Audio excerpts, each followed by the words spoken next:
Turunnya sang raja terakhir di serial One Piece ini, dan apakah mungkin ini saatnya bagi Babang Zoro untuk beraksi? Nah, guys, di sini kali ini kita akan mereview One Piece untuk chapter terbaru di chapter 1179. Yang bukankah ini definisi chapter yang dead escalate so quickly karena boom tiba-tiba Imo langsung turun begitu saja ke Elbaf dengan sangat cepat. Yang definisi unexpected momento bukankah luar biasa dari Oda di satu chapter ini yang memang sengaja banget karena minggu depan One Piece libur. Ya walau memang sih bisa dibilang terbayangkan terutama dari kata-kata Imo di chapter lalu. Namun lagi-lagi bukankah seperti biasa lah. Pola dari Oda ini selalu cukup banyak sering mengulur-ngulur cerita, tapi ternyata sekarang Oda sudah tidak mau main-main dan langsung jebret semuanya di arc Elbaf ini. Jadi ya oke lah, mari kita bahas saja untuk review di chapter 1179. Makanya pastikan kalian tonton video sampai habis agar tidak informasi yang miss dan juga setengah-setengah, karena One Piece duduk masuk akal tapi akal bisa masuk. Nah mari tanpa basa-basi lagi kita langsung saja wadaw.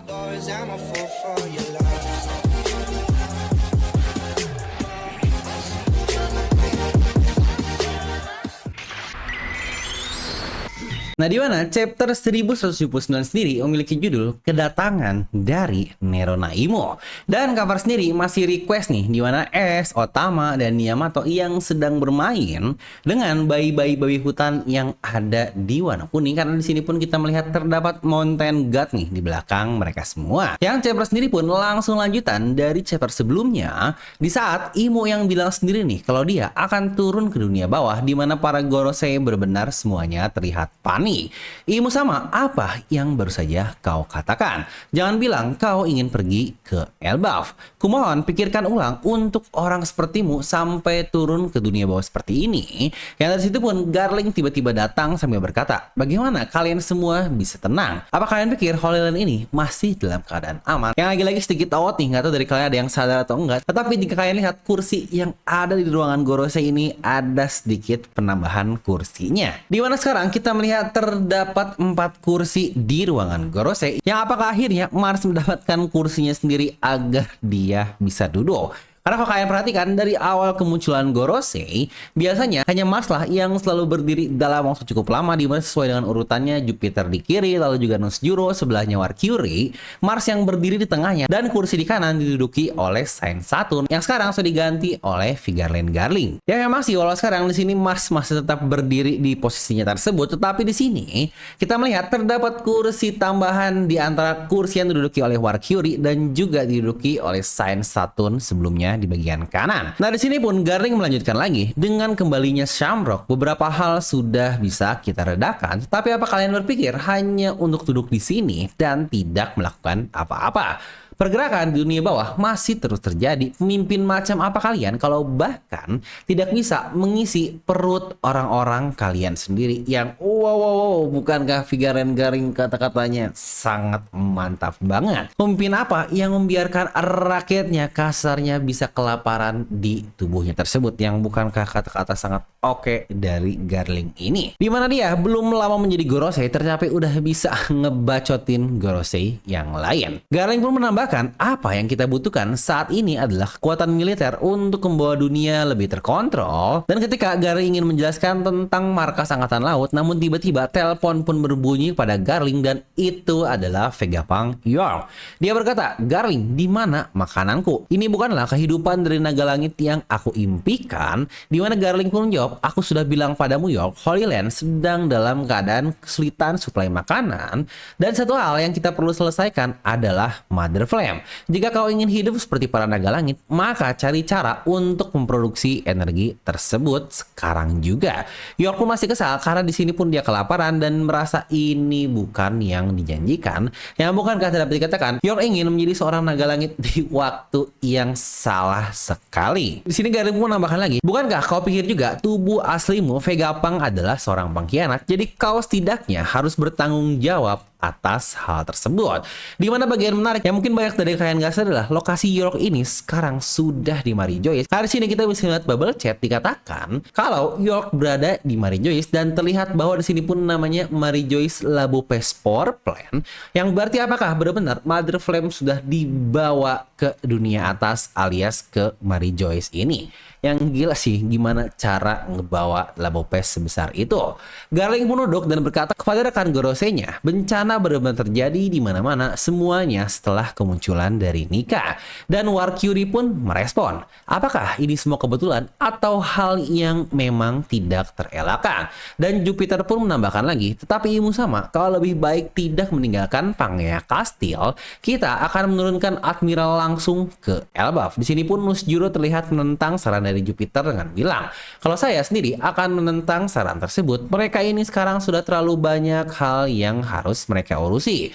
Dan War Curie berkata lagi, maka biarkan kitalah yang kembali turun. Imu sama. Di sini pun akhirnya Imu merespon, War Curie, ini semua bukanlah kebetulan. Yang mungkin ini sekalian menjawab pernyataan sebelum dari War Curie yang bilang apakah ini kebetulan atau memang hal yang tidak terelakkan. Di sini Imu menjawab kalau ini bukanlah kebetulan. Kalian singkirkan dahulu rasa hormat, nafsu, dan amarah kalian karena semua hal ini adalah inevitable atau tidak terelakkan. Dimana jujur ini adalah bagian yang sangat-sangat penting sekali karena Oda menampilkan kepada kita panel-panel kecil, tetapi bisa dibilang ini adalah keseluruhan timeline yang paling utama yang mengubah serial One Piece ini. Dan tidak hanya itu, di sini kita mendapatkannya dari satu perspektif dari karakter yang sangat-sangat penting sekali, yaitu dari perspektif Imu sama sendiri. Ya lagi-lagi Oda si master perspektif sekarang memberikan kepada kita perspektif langsung dari sang raja bos utama, yaitu Imu. Dimana di sini pun Oda benar-benar menceritakan banget nih timeline bertahun-tahun dalam rentetan panel-panel kecil, tetapi menjelaskan semua yang memang harus dijelaskan, definisi efektif dan efisien. Dimulai dari pertemuan antara Rox dan Imu nih di Chamber of Flowers ketika reverie 56 tahun yang lalu. Yang ini gila sih, dipikir-pikir sosok Imu yang kita lihat di chapter ini, setidaknya Rox sudah pernah lihat juga wujud aslinya seperti apa, yang definisi the very first man yang melihat wujud Imu seperti apa dalam keadaan hidup. Dan jauh dari situ, ke 24 tahun yang lalu adalah eksekusi dari Roger dan kata-kata terakhirnya, carilah kalian ke seluruh dunia, yang dari sini pun muncullah The Great Pirate Era setelah kematian dari Roger. Lanjut sepertinya 16 tahun lalu nih, pasca lahirnya Shirahoshi, yang di sini pun sepertinya Imu mendapatkan info kalau Neptune memiliki seorang anak perempuan yang juga sepertinya Imu tahu ya, kalau anak tersebut kemungkinan besar adalah the next Poseidon, yang masuk akal juga. Karena bukankah sebelumnya kita juga melihat kenapa Imu memegang poster atau foto dari Shirahoshi, karena mungkin dia tahu tentang semua takdir atau ramalan yang ada ini. Lanjut ke 13 tahun yang lalu ketika buah iblis Gomu-Gomu dicuri, yang tentu saja kita tahu kalau orangnya adalah Seng, yang bukankah hal ini pun semakin jelas ya setelah flashback Harald kita dapatkan yang juga ada Seng di flashback dari Harald ini, yang terlihat dari kata-katanya dia cukup kaget ketika buah Gomu-Gomu alias Nika dari Luffy dicuri oleh seseorang. Dan 14 tahun yang lalu ketika kematian dari Harald yang baru saja kita dapatkan dari flashback Loki, persis juga kata-katanya seperti kebingungan Imu nih, karena seseorang seperti Harald ada yang bisa mengalahkan. Apa yang bersemayam di Elbaf, tepat seperti perkataan di sini yang bilang ada apa di negeri Elbaf. Dan tidak lama dari situ Loki meninggalkan Elbaf, dan yang juga baru Imu katakan di chapter lalu banget kalau ada kapten kapal raksasa yang bersembunyi di kabut, yang juga sudah kita bahas di review chapter lalu, yang persis ini Loki melakukan seperti ayahnya. Dari sini pun akhirnya Imu tahu kalau dia adalah Loki, sang anak dari King Harald. Yang Imu memang benar-benar baru mendapatkan info hal ini yang mungkin di timeline antara 6 tahun lalu sampai 14 tahun lalu ketika Loki pergi ke lautan. Dan dia pun mendapatkan info dari perang Summit Marineford 2 tahun yang lalu kalau Shirohige melindungi anak itu. Siapa bocah tersebut? Dimana ada Bubble yang menjawab kalau itu adalah Monkey D. Luffy, dan di event yang sama juga sepertinya Imu juga bertanya siapa orang itu, dan tentu saja itu adalah rival dari Luffy kita alias Marshall the Teach atau Kurohige. Yang bukankah dari sini timeline semuanya sangat-sangat masuk akal sekali yang kita melihat dari perspektif Imu secara langsung. Dan dari insiden Marineford pun sepertinya Imu benar-benar mulai memperhatikan kedua orang ini, yang bukankah wajar banget sih keduanya baru benar-benar muncul dan berpengaruh pasca insiden tersebut. Mungkin dari situ Imu deep dive lagi nih dalam-dalamnya, misalkan dia akhirnya tahu kalau Teach adalah anak dari siapa, yaitu anak dari Rox, yang akhirnya Saturn pun tahu yang kita lihat lihat di arc dari Egghead. Lalu juga untuk Luffy terus dipantau sampai diminta dibunuh di Wano Kuni kan oleh Gorosei agar tidak bangkit tingkahnya, walaupun pada akhirnya berujung kebalikannya dan Nika malah awakening. Dan info terbaru terkait nama Ratu Lily yaitu Nefertari di Lily, Imu pun bahkan men-state juga di sini Joy Boy, Davy Jones di poster Luffy dan Teach yang sepertinya memang benar ya. Karena ini persis juga seperti kata-kata Rocks di akhir kepada Imo sebelumnya di insiden God Valley. Apakah Joy Boy ataukah Davy Jones orang yang paling kau takuti? Yang ini persis banget seperti yang ada di pikiran dari Imo. Makanya di sini Imo pun berkata, apa kalian masih berusaha untuk membuatku terus menderita? Yang dari situlah Imo memutuskan ingin mendapatkan Vivi, walau kita masih belum tahu tujuan utamanya untuk apa ingin Vivi tersebut. Maka kalau dilihat beberapa peran penting di era dahulu yang kemungkinan besar di era Void Century, di mana David Jones yang diteruskan oleh turunannya langsung yaitu Davy Ditich, lalu juga Joy Boy bajak laut pertama yang sepertinya tidak perlu dijelaskan lah karena kemampuannya persis sama seperti Luffy dengan kemampuan Nikanya. Lalu juga Nefertari jelaslah dari Lily kepada Vivi dan Poseidon yang dimana dulu adalah Poseidon sendiri dan sekarang adalah Shirahoshi. Dari sini saja sebenarnya seperti yang kita bahas, mungkin ini jadi teori lucu-lucuan dulu di mana Luffy dan Teach apakah akan menjadi Naruto dan Sasuke yang akan menghentikan Imu bersama-sama nanti di akhir. Yang malah mungkin cukup klise tetapi kita nggak tahu lah Oda bakal bawanya kemana. Tapi di sini oke lah, kita lanjut dulu untuk pembahasan dari reviewnya. Di mana panel-panel penting yang kita lihat barusan masih nyambung dengan perkataan Imu semua kalau hal-hal tersebut adalah inevitable atau tidak terelakkan dan sudah dimulai sejak lama. Yang situ pun Imu menambahkan lagi, aku mempercayakan Holy Land di tangan kalian. Yang di sini para Gorosei masih dalam keadaan panik, tetapi bilang juga jika kau memutuskan turun ke dunia bawah, di mana di sini Garling pun hanya merespon ini bukanlah otoritas kita untuk bisa menghentikannya. Nusjuro juga tidak perlu bicara seperti itu dan Jupiter pun menambahkan karena ini hal yang Imu sama sudah putuskan dan berarti tidak ada yang bisa menghentikannya. Di mana memang dari awal yang terlihat cukup panik hanyalah Mars dan Valkyria dengan keputusan Imu turun ke dunia bawah. Di sini pun kita diperlihatkan panel bagaimana Imu berdiri di atas Magic Circle dan tiba-tiba puff hilang dari ruangannya tersebut. Di sini pun kita berpindah dulu nih ke Elbaf di mana Guard berteriak kalau satu iblis alias God Snake sebelumnya mencoba untuk bersatu kembali. Mereka bingung karena bagaimana dia masih hidup. Di sini pun Guard cukup bingung dengan bilang, lihat ini aneh sekali karena tubuh mereka benar-benar seperti magnet yang bisa saling menyambung. Somors pun berteriak, kaulah yang mengerikan bodoh. Namamu Guard kan? Aku akan ingat nama tersebut dan suatu hari nanti kau akan mati dengan cara yang paling mengerikan. Di mana Goldberg pun melihatkan hal lain juga dan itu adalah jantung dari Somers yang sebelumnya kita lihat berbentuk metal cukup aneh semacam jantung cyborg. Di mana Zoro dengan santuy dia berkata, jadi kalau kita hancurkan hal tersebut mereka tidak akan bisa kembali normal. Dan di sini terlihat Somers pun sangat-sangat panik sekali. Apakah mungkin ini kunci dari kemampuan para God Snake yang akhirnya mereka bisa regenerasi terus-menerus ke tubuh-tubuhnya seperti itu? Karena bukankah di sini juga kita melihat ya bagaimana Killingham yang masih terpisah-pisah karena tubuh masing-masingnya sudah dipisah seperti yang kita lihat sebelumnya dan semuanya pun digantung masing-masing sambil dia pun berkata, aku tidak akan melupakan namamu Sanji, sekarang kau sebut siapa namaku. Tetapi tentu saja di sini Sanji lupa nama dari Killingham siapa. Berarti benar ya mereka nggak akan kembali normal kalau tubuhnya dicegah bergabung karena mungkin saja memang benar-benar seperti magnet dari kata-kata Guard sebelumnya. Dan dengan ini apakah mungkin semua God Snake jantungnya metal seperti Somers yang kita lihat sebelumnya, yang apakah mungkin semacam kontrak atau perjanjian yang dimiliki oleh para God Snake dengan Imu adalah kasarnya mengorbankan jantungnya yang akhirnya diubah dengan jantung mungkin setelah persumpahan iblis, kita tidak tahu juga. Di sini Jinbei pun bertanya kemana Chopper karena ya lagi-lagi bukankah sebelumnya kita melihat Chopper sedang bersama Gaba dan mengobatinya, tetapi di chapter baru dia berlari ke desa barat untuk menggaplok para Domi reversi tersebut. Luffy dan Loki pun terlihat menghilang dari lokasi Gunko, di mana ternyata mereka pergi ke sekolah yang sepertinya ingin mencari makanan. Yang di sini pun terlihat ya kalau kayaknya Loki yang membawa Luffy nih membantunya untuk mencari makan. Loki pun bingung kenapa keseluruhan sekolah bisa membeku. Sialan, bahkan semua makanan pun ikutan membeku. Di sini pun terlihat Luffy berusaha memakannya sambil bilang kalau aku perlu membawanya kepada Brook dan Usopp, tetapi Loki bilang juga, tetapi sebelum itu kaulah yang harus makan dahulu dan kembali normal. Yang bukankah ketika Loki terlihat sangat baik karena perhatian kepada Luffy. Luffy pun di sini bertanya, "Hai Loki, wanita yang kau bekukan sebelumnya, apakah dia akan mati?" Loki menjawab, "Itu adalah pembukuan insan, jadi tentu saja dia tidak mati dan hanya makhluk kecil inilah yang bisa menghilangkan es tersebut.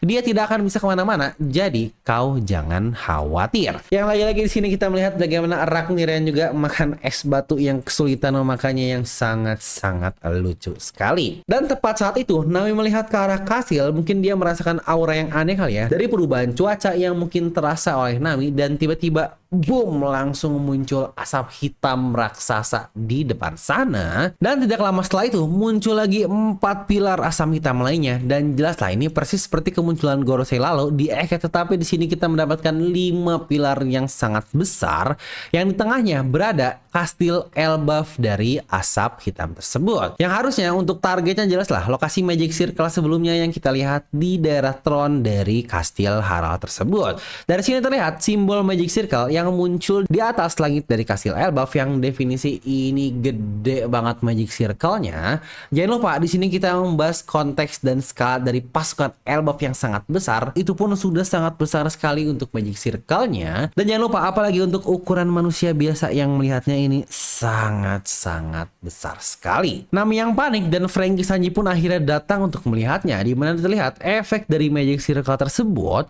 membuat benda mati di sekitarnya bernyanyi dan seakan-akan mereka semua menciptakan irama musik. Tahu apa yang saya pikirkan dari momen luar biasa ketika muncul Imu dan benda-benda mati lainnya akhirnya bisa menjadi hidup, yang juga bukankah ini cukup persis dengan insiden dari Big Mom lalu? Dan ini juga serupa dengan domdut dada dari Luffy nih ketika dia berada di irama dari Nika, yang sepertinya Imu juga dengan iblisnya memiliki irama tersebut dan musik tertentu. Ya emang sih masalah musik selalu menjadi hal yang sangat penting di serial One Piece, terutama bagaimana pentingnya Sake Binks yang akan mengiringi kita untuk mencapai ke Loftel. Ya mungkin kayaknya juga sangat mirip sekali dengan case dari iblis yang kita lihat di movie yang sangat menarik sekali, yaitu movie Red di 2022, di mana musuhnya adalah Tot Musika. Jangan lupa ya, Tot Musika adalah Raja Iblis yang juga untuk hal ini pun sebenarnya pernah kita bahaskan di satu mega teori One Piece di channel Devil Nomi, dimana pada saat itu kita masih belum melihat kemampuan Devil King, Demon King, atau masalah periblisan di dunia One Piece, karena pada saat itu kemampuan God Snake, Gorosei memang masih belum muncul. Tetapi pada saat itu dengan kemunculan Tot Musika yang disebut sebagai Raja Iblis Musik, saya pun berteori apakah jangan-jangan masalah iblis utama yang Demon King, Devil King ini akan udah munculkan di serial One Piece yang sepertinya benar-benar terkonfirmasi dari keberadaan Imu dan juga turunan-turunan kemampuan Gorosei yang definisi semuanya iblis banget. Apalagi dengan permasalahan Magic Circle yang juga serupa dengan kemampuan Tot Musika di movie Red tersebut. Dan menariknya, di tengah-tengah Magic Circle yang kita lihat dari kastil Elbaf tersebut muncul satu lagi awan hitam super besar yang menciptakan efek aura haus Konohaki yang sangat-sangat kuat sekali, sangat jauh sekali, karena bocah-bocah seperti Kolon sampai ikutan pingsan. Dimana Hajirudin, Zoro, dan Chopper tahan lah, karena ya jelas lah mereka kuat, nggak mungkin bisa pingsan karena Hausoku doang. Yang di sini pun terlihat ya bagaimana lokasi Luffy dan Loki yang sangat jauh karena dia berada di sekolah, sedangkan lokasi kastil berada di desa bagian barat. Ini definisi jauh banget karena bahkan Loki dan Luffy pun tidak melihat bentukan kastilnya karena lokasi yang sangat jauh, tetapi mereka tetap bisa merasakan aura haki tersebut. Yang saya nggak tahu nih siapa yang ngomong di sini, yang sepertinya Loki yang ngomong, dimana dia berkata ini haki sama persis seperti yang kita rasakan sebelumnya. Dan di kastil Aurus sendiri pun tepat seperti lokasi Magic Circle, disitulah Imu muncul yang terlihat dia dalam keadaan batuk darah ketika mendarat, dan terlihat unik juga nih. Dia bergerak sambil berteriak dan tiba-tiba dari siluetnya muncul sayap, dan lagi-lagi boom, ledakan pun terjadi di dalam kastil Elbaf ini. Dimana Dory, Brogy, lalu Tetua Jarul pun semuanya panik dan melihat ke arah kastil, dimana tentu saja Killingham dan Somers yang tahu betul kalau ternyata The Great One alias Imu Sama datang sendiri ke negeri Elbaf ini. Dan chapter pun ditutup dimana ada seseorang yang berdiri di atas genteng kastil, dan inilah ternyata wujud Imu guys, yang wanjai definisi bangsat karena wah ini keren parah. Yang Oda tidak mengecewakan memunculkan siluet-siluet aneh dari Imu selama bertahun-tahun, tetapi di sini Oda menunjukkannya dengan sangat Oh, tampan dan luar biasa dari Imo. Dimana perkenalannya pun sangat epik sekali. Pencipta pemerintah dunia, satu dari 20 keluarga pertama, King of the World, Saint Nerona Imo. Dimana title King of the World ini sudah diutarakan oleh 3 orang di serial One Piece. Dimana mungkin buat yang kalian belum tahu, pertama sudah jelas dia adalah Rocks yang berkata ingin menjadi King of the World. Yang kedua adalah Twitch juga ingin berkata ingin menjadi King of the World.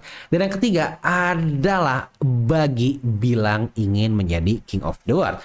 Apakah ternyata benar Bagi ada hubungan dan anak dari Rocks yang lain yang bukankah ini wadidaw banget? Dimana sebenarnya bagian paling menarik dari perkenalan Imu adalah ability atau kemampuan yang Imu miliki. Dan sudah jelas bisa kalian baca kalau kemampuannya adalah Devil Nomi. Ya nggak benar-benar Devil Nomi sih, tetapi intinya Akuma Nomi atau benar-benar buah iblis tok tanpa ada kekuatannya apa, namanya apa, modelnya apa, langsung buah iblis. Yang karena tanpa model apapun ini sepertinya benar ya kalau dia adalah mother dari semua buah iblis yang ada, yang chapter pun langsung berakhir dengan kata-kata narator kedatangan dari Nerona Imu, yang jadi judul juga ini definisi mantap banget dari Oda Sensei. Nah tentu chapter kayak gini nggak mungkin lah kita akan melewatkan bagian analisis, karena sepertinya bagian analisis pun akan cukup panjang, karena ya bisa kalian lihat lah chapter kayak gini nggak mungkin Devil Nomi bacotnya dikit, pasti kita akan banyak bacot juga. Oke, mungkin kita akan bahas analisis pertama dari bagian wujud Imu ya, karena toh minggu depan libur, jadi mending kita bacotnya dimulai dari sekarang.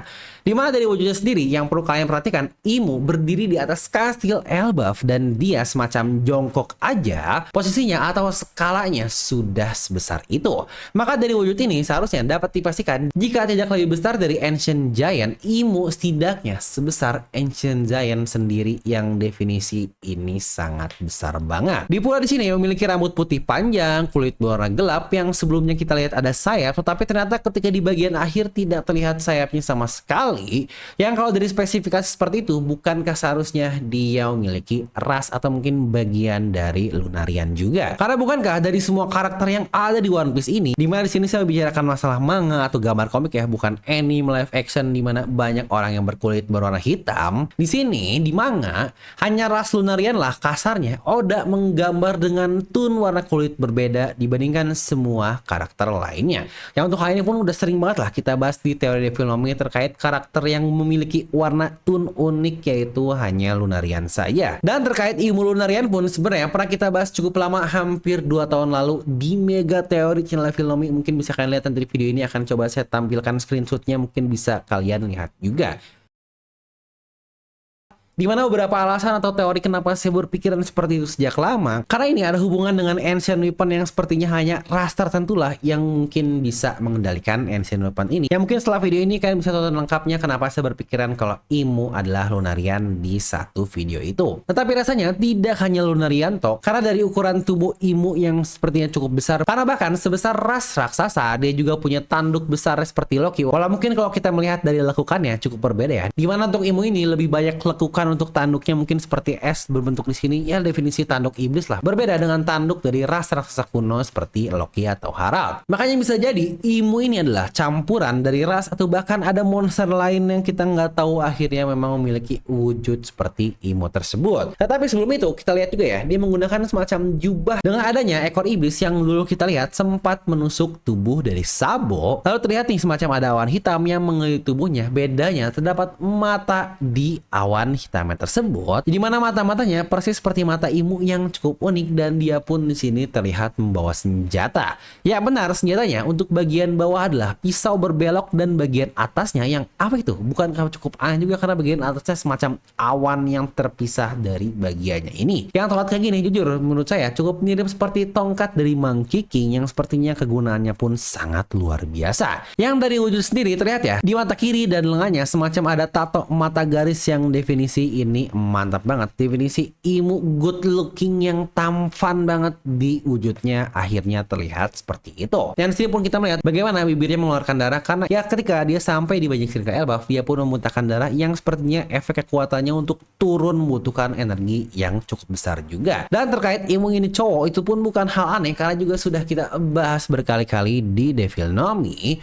Karena Imu disebut sebagai Imusei dan bukan Imugu, dimana Sei ini adalah semacam gelar bangsa bangsawan untuk seorang pria. Jadi jelas dari dulu kita sudah berteori kalau Imo adalah seorang pria dari banyaknya nama panggilan yang Oda berikan kepada Nerona Imo ini. Dan terkait Imo yang cukup tampan ini pun gak aneh ya, karena bukankah ras Lunarian sendiri kita melihat bagaimana King juga dia sangat tampan. Jadi lagi-lagi ternyata ini adalah sosok persis yang dilihat oleh Rox dahulu, dan ternyata kalau kalian lupa juga, Sabo juga dia melihat wujud ini di dalam kastil Empty Throne yang ada. Yang bukankah ini wadaw banget? Ya walau mungkin bagian anehnya adalah apakah ini wujud Imo yang berubah, karena di siluet dia harusnya tidak sebesar ini, plus dia juga kayak menggunakan mahkota.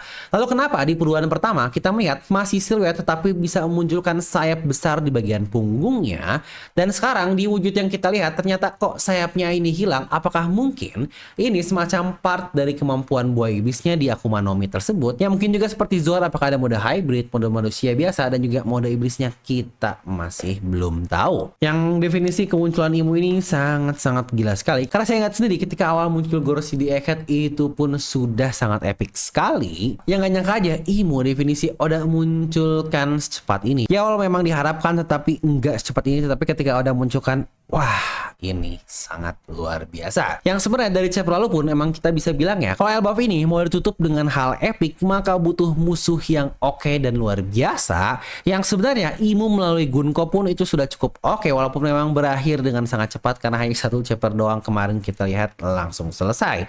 Yang ternyata Oda tidak memberhentikan sampai di situ saja, karena boom, nggak beres nih. Elbaf ini harus memiliki musuh yang sangat epic di akhir. Maka oke, Imo sang raja terakhir langsung turun aja ke negeri Elbaf ini. Kalau jujur sih, dari bentukan Imo ini, bukankah mungkin bagi kalian juga para penikmat Naruto yang segenerasi dengan saya dahulu, bukankah cukup mirip bentukannya dengan Kaguya? Yang apakah teori lucu-lucuan sebelumnya yang kita bahas di bagian review, apakah mungkin Teach dan juga Luffy akan sama-sama bercinta untuk mengalahkan Imo bersama-sama? Yang aduh, ini walaupun lagi-lagi cringe tetapi ini bisa banget, karena bukankah Davy Jones dan Joy Boy lagi-lagi musuh utama dari Imo? Dan jangan lupa juga dimana kita mengetahui kalau Kaguya adalah seorang kasarnya alien di cerita mungkin dari Boruto, yang saya juga udah nggak begitu ngikutin Boruto. Yang apakah mungkin juga Imo dengan wujud ras yang cukup aneh, Lunarian mungkin setengah, tetapi mungkin Ancient Giant juga karena tubuh sangat besar, apakah mungkin ternyata Imo adalah ras luar dunia mungkin dari bulan seperti Enel yang akhirnya turun ke bumi, yang makanya disebut sebagai alien? Yang juga untuk kali ini pun saya pernah bahas satu mega teori lucu-lucuan yang sebenarnya ini lucu-lucuan tapi cukup deep. Saya membahas faktor-faktor utamanya, mungkin bisa kalian tonton juga di playlist mega teori dari channel Devil No Mi. Tetapi daripada terus berteori, di sini kita coba akan bahas analisis beberapa hal menarik yang kita dapatkan dari kemunculan Imo ini. Di mana kemunculan Imo ini menjadi salah satu karakter yang membutuhkan waktu cukup lama dari awal diperkenalkan sampai dimunculkan wujudnya seperti apa. Walaupun ternyata Imo bukanlah yang terlama. Yuk, di sini ada beberapa karakter yang akan kita bahas. Imo sendiri awal diperkenalkan di chapter 908 yang jujur cukup jauh banget sih. Dari chapter 0 sampai 908 itu butuh berapa tahun Oda baru menunjukkan kalau oh, ada raja terakhir lain nih yang harus Luffy taklukkan. Yang dari situ pun butuh waktu berarti dari chapter 908 sampai sekarang ini di chapter 1179, atau dalam kata lain 271 chapter dari Juni 2018 sekarang ke April 2026, yang berarti hampir sewindu nih awal kemunculan Imo sampai dimunculkan wujudnya membutuhkan waktu hampir 8 tahun lamanya. Karakter lain juga yang kita lihat awalnya adalah siluet, sudah jelas dia adalah Kaido. Yang inget nggak satu siluet lucu tolol ini yang ternyata itu adalah Kaido di awal dari kata-kata Garp, di mana siluet ini kita dapatkan di chapter 432 yang rilis 30 Oktober 2006, dan baru ada munculkan karakter Kaido adalah di chapter 795 yaitu 3 Agustus 2015. Hampir 10 tahun dari siluet sampai ada munculkan karakter Kaido yang sebenarnya seperti apa. Dan terakhir yang paling lama masih ada karakter yang lain, dimana karakter ini pertama kali dimention oleh Kobe nih yang tidak jauh dengan Kaido sebelumnya, yaitu di chapter 433 yang rilis awal November tahun 2006 dan baru diperkenalkan kepada kita di chapter 1061 26 September 2022 lalu, alias butuh 16 tahun Oda munculkan wujud Vegapunk dari namanya yang sering muncul sepanjang cerita, baru dimunculkan nih bentukannya Kaido kayak Albert Einstein. Yang definisi dua window alias 2 kali lebih lama dari kemunculan Imu di serial One Piece ini. Tetapi at least ya setidaknya dari siluet-siluet yang kita dapatkan, Oda memunculkan wujud aslinya tidak mengecewakan untuk banyak karakter. Jadi siapa nih yang kira-kira bisa mengalahkan Imu di arc Elbaf ini? Alasannya jelas lah ya, seperti kita dapatkan di chapter lalu, kalau Imu cukup panik karena Nidok dan Nika ternyata bergabung atau beraliansi bersama, dan setelah sekian lama, makanya Imu berkata ini adalah takdir yang masih terus berjalan, dan Imu pun merasa kalau semuanya harus diakhiri sekarang dan tidak bisa ditunda-tunda lagi. Saat ini pun apalagi bahkan mereka sedang berada di Elbaf yang terhitung Elbaf sedang dalam keadaan cukup chaos, dan itulah sepertinya momen super cepat ini pun terjadi. Imu memutuskan, oke, saya akan turun ke Elbaf dan mungkin dia akan mengakhiri semuanya di negeri Elbaf saat ini juga. Dimana dengan Loki yang sebenarnya setengah luka, Luffy juga yang kecapean, Gaban pun terluka, bajak laut raksasa juga yang semuanya dalam keadaan kecapaian. Sejujurnya cukup bingung nih, nggak ada orang yang cukup siap dan sehat total untuk bisa menahan karakter sekaliber Imu. Apakah mungkin nanti ternyata Shanks lah yang disindir-sindir sejak awal Elbaf, akhirnya dia akan muncul dan mencoba menghentikan Imu ini? Apakah mungkin juga Shanks bisa, karena jangan lupa dia adalah mantan Godsnack yang mungkin pernah berkontrak dengan Imu juga, walaupun kita masih nggak tahu kontraknya bagaimana. Atau apakah mungkin Shanks akan mati di sini yang bisa mempertragis cerita dari serial One Piece? Jujur ini sebenarnya menurut saya salah satu opsi yang cukup menarik, tapi yang saya selalu penasaran adalah dimana kita tahu Elbaf sendiri memiliki 3 layer utama di serial One Piece ini, dimana layer paling bawah adalah Underworld, dimana layer tengah yang utamanya adalah Sunworld, tempat desa-desa tinggal para raja. Tetapi jangan lupa terdapat layer tertinggi yang bernama Celestial World atau Heaven World, yang kita nggak tahu apa nih yang ada di layer tertinggi dari Elbaf ini. Dan bahkan para rakyat-rakyatnya pun nggak ada satupun yang menyindir terkait layer tertinggi dari Elbaf ini, yang apakah terdapat orang atau sosok-sosok lain yang tinggal di layar tertinggi? Karena kalau kita mempelajari terkait mitologi dari Nordik, di mana layar tertinggi dari Yggdrasil adalah kediaman dari Odin, sang dewa-dewa lain, apakah mungkin di Elbaf pun ada hal tersebut? Dan jika begitu, sang dewa yang mungkin kasarnya lebih suci ini pun akan turun dan ikut membantu menghajar iblis langsung, yaitu Imu. Yang ini bisa menjadi opsi menarik, tetapi kita nggak tahu Oda bakal bawa kemana. Atau mungkin ternyata karakter yang akan menghentikan Imu karena dia adalah karakter ireng alias karakter yang gelap adalah Ababang Zoro kita. Ya dimana teori Zoro rasis yang banyak ngalahin karakter-karakter gelap ini banyak berseliweran, tapi ya balik lagi, ini hanyalah jokes lucu biasa, jangan sampai dibawa serius. Oh mungkin satu juga nih yang cukup menarik, dimana kita mengetahui dari flashback Rocks berkata kalau dia saat ini belum siap untuk bisa melawan Imu, yang sepertinya masalah siap enggaknya seperti yang kita bahas di teori ketika mereview chapter tersebut, kalau ini ada hubungan dengan buah iblis dari anaknya, yaitu Yami Yaminomi. Jangan lupa Yami Yaminomi dia bisa menetralkan buah iblis menjadi ketiadaan atau menulify, dan juga Imu di sini dia memakan buah iblis langsung, atau mungkin utamanya mother of buah iblis dari Akuma no Mi. Apakah hanya Teach lah yang kasarnya bisa mengalahkan Imu dengan kemampuan yang tanpa adanya tambahan kemampuan iblis lainnya?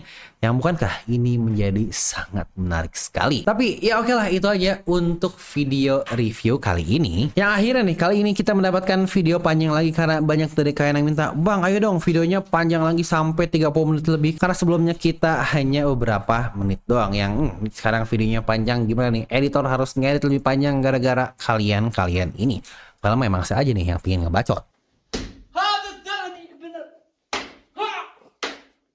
Tapi kita nilai dulu lah untuk chapter ini yang nggak perlu tanpa babi bu lagi. Sudah jelas chapter seperti ini akan kita kasih nilai 10 dari skala 10. Nah dimana dikatakan minggu depan One Piece libur ya. Lanjutan terkait kemunculan Imu ini kemungkinan besar akan kita dapatkan 2 minggu lagi, walaupun nggak tahu nih apakah akan ada libur tambahan atau enggak, kita tunggu saja. Dan seharusnya ketika video ini rilis, One Piece pun untuk animenya sudah kembali rilis ya, dan masuk ke arc dari Elbaf yang kita tunggu-tunggu. Walaupun untuk ini, correct me if I'm wrong ya, saya nggak tahu untuk bentukannya seperti apa. Tapi dikatakan untuk season di tahun ini pun kurang lebih akan membawa 20-an episode, dimana satu episodenya ya sama seperti sebelumnya, yaitu per chapter. Dimana awal chapter dimulai untuk arc Elbaf ini berarti di chapter 1126, lanjutan dari sebelumnya, yang seharusnya kalau kita ngambil pas 24 chapter atau 24 episode berarti sampai chapter 1150, yang ini pun tepat di momen bajak laut raksasa menjadi dominasi Megumi Reversi. Tapi untuk kali ini saya nggak tahu, mungkin kalian bisa cek sendiri di website bagaimana untuk endingnya.